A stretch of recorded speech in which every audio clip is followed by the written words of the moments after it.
Ce 11 novembre 2019 à Longève avait un goût particulier. Une commémoration de la fin de la Première Guerre mondiale qui, en y regardant d'un peu plus près, était un peu spéciale. Tout d'abord, la pluie qui a fait une pause au moment de la cérémonie.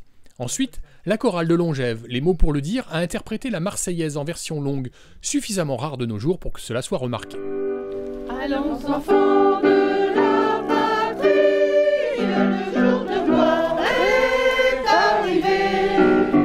Contre nous de la tyrannie, l'étendard sanglant élevé, l'étendard sanglant élevé.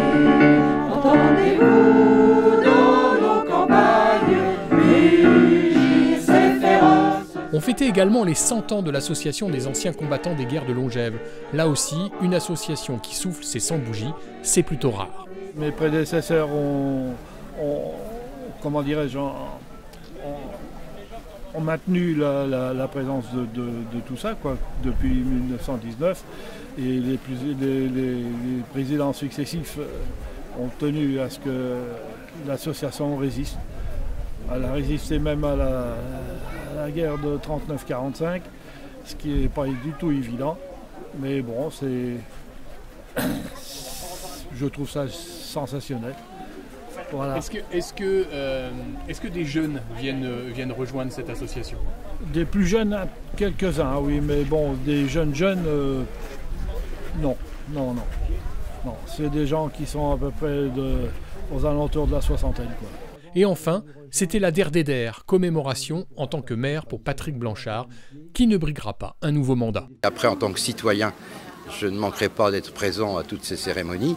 Oui, c'est un moment particulier, un petit passement au cœur, bien évidemment, puisque c'est la dernière. Après, ce sera le dernier Noël, les derniers vœux, et on passera le relais. Bon, elle a aussi un goût particulier, cette cérémonie, parce que c'est quand même les 100 ans de l'association des anciens combattants.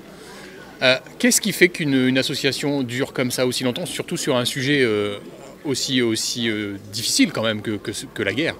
Oui, tout à fait, mais je crois que dans le monde rural en général, peut-être encore plus que dans le monde urbain, il y a un devoir de mémoire. Je pense qu'il n'y a pas une famille qui a été épargnée, malheureusement, par les dernières guerres. Et c'est aussi du fait de l'école. Je ne sais pas si vous avez vu, il y avait quand même beaucoup d'enfants, puisque le devoir de mémoire est partagé et enseigné à l'école, et ça c'est extrêmement important. Et c'est vrai que une centenaire en association, on a beaucoup d'associations très dynamiques, mais c'est la seule qui est centenaire.